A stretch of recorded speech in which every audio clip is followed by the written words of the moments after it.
Hi, I'm Grant, co-founder and owner of Nashville Pack. Thanks for your purchase.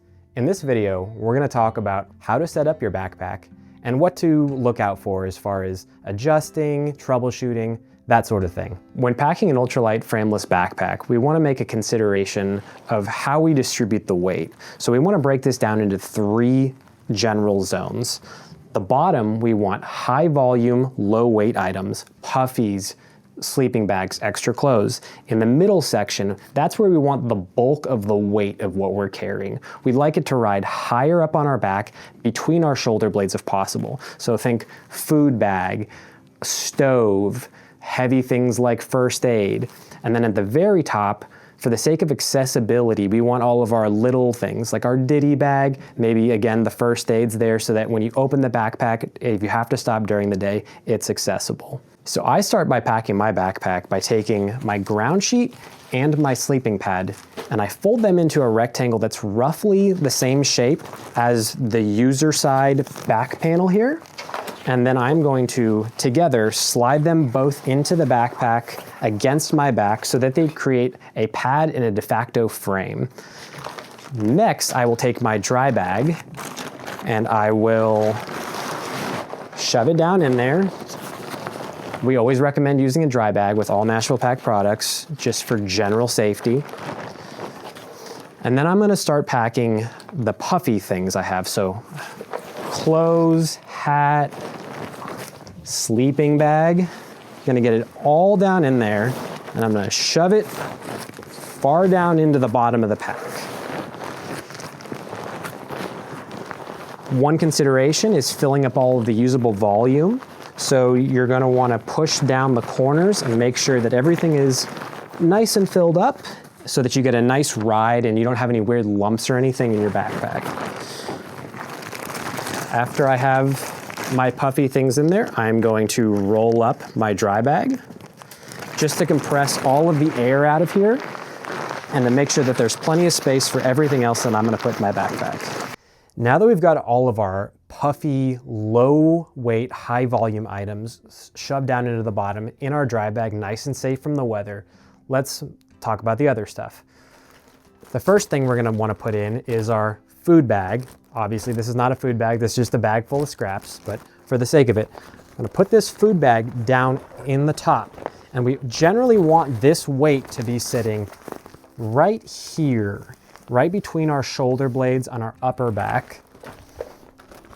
So we're gonna shove that down and that's gonna sit against our back. Then what I like to do is take my shelter, this is a tarp and a bivvy, and I will shove them down around the sides of the food bag because I'd like to pin the food bag against my back, if that makes sense. So we're putting things down around the sides of the food bag in the backpack to make sure that it's pushed down against our backpack. There's a ditty bag. We're simply gonna snap it.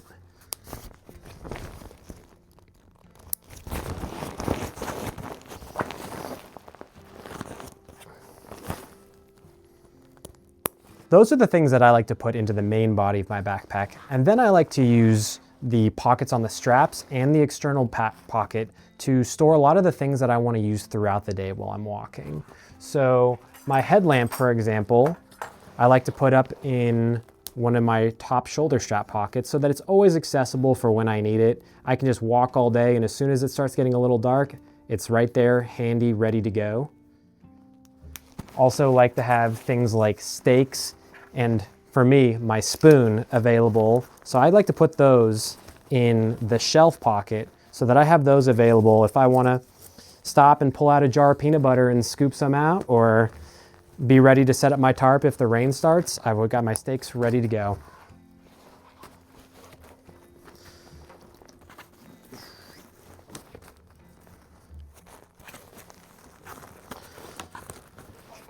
Depending on your hiking style and the gear that you're carrying, there's gonna be a lot of variation in how you pack your bag. So let me give you some ideas on alternate ways that you could be packing it. I have my shelter already inside this bag, but say for example that instead of a tarp and bivvy setup, I had a duplex and it was large and it was wet and I didn't want to put it inside my backpack.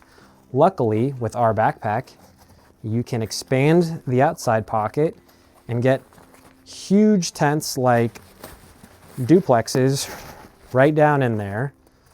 If you're carrying trekking poles and you don't want to be carrying those in your hand, those can also go down inside the back pocket. So you have a lot of options for how to pack your bag and how to make sure that the gear that you're carrying is going to fit well and ride really well. You can expand the Y strap here and easily get around that duplex. We have a ton of space for all sorts of things, including, if you wanted to, using our bear canister straps that are an add-on, you can even get a bear can on top of your pack with a duplex, with your trekking poles, all inside of a 30-liter backpack. If you have a small bear canister, we've designed the Cutaway to be able to fit those internally, both horizontally and vertically, but obviously for larger canisters, that becomes more of a problem as volume increases. So getting it up on top is a viable strategy. Once again, I'm Grant at Nashville Pack. Thank you so much for your purchase. Please feel free to reach out to me if you have any further questions or issues. I'm happy to answer. You'll hear directly from me. Thank you so much once again, and have a great time outside.